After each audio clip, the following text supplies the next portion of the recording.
1 కొరింథీయులకు రాసిన పత్రిక 9వ అధ్యాయము 1వ వచనంలో దేవుని వాక్యం చెప్పబడుతుంది.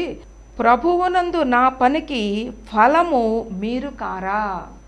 ప్రభువునందు నా పనికి ఫలము మీరు కారా. ఎందుకంటే ఒక సేవకుడు విత్తనాలు విత్తినప్పుడు ఇదిగో ఆ విత్తనము ఎప్పుడైతే ఫలించి 30 అంతలు 60 అంతలు 100 అంతల ప్రతిఫలాన్ని కలిగి ఉంటుందో అప్పుడు దేవాది దేవుడు ఇదిగో ఈ తోటమాలి ఈ సేవకుడు మంచి కాపరిగా ఎలుకొన్నాడు, మంచి గొర్రెల కాపరిగా నా పని ఈయన చేస్తున్నాడు.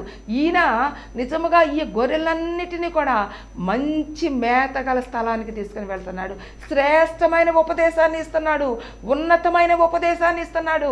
ఇదిగో నా పనికి ఫలము మీరు కారా. ఈ గొర్రెలు ఏం చేస్తున్నాయి? ఆ యొక్క శ్రేష్టమైన ఆహారాన్ని భుజించి క్రొవ్విన దూడల వల్లే గంతులు వేయచ్చు ఫలించే అనుభవంలో ఉన్నాయి. ఎందుకంటే ఎన్నటన్నటికీ గొర్రెలను మేపడం ఇదే ఉండకూడదు. ఏముండాలి?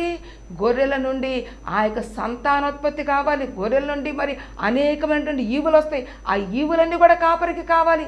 ఆ గొర్రెలు ఎప్పుడైతే సంతానాన్ని ఇస్తాయో ఇదిగో ఆయన యొక్క మంద విస్తారమవుతుంది అనమాట. కాబట్టి సేవకుడు ఏమనుకుంటాడు?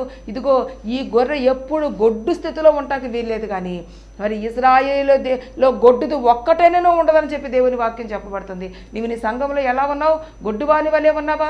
ఇక మీదటైనా నీవు ఫలించే అనుభవంలోకి రావాలి.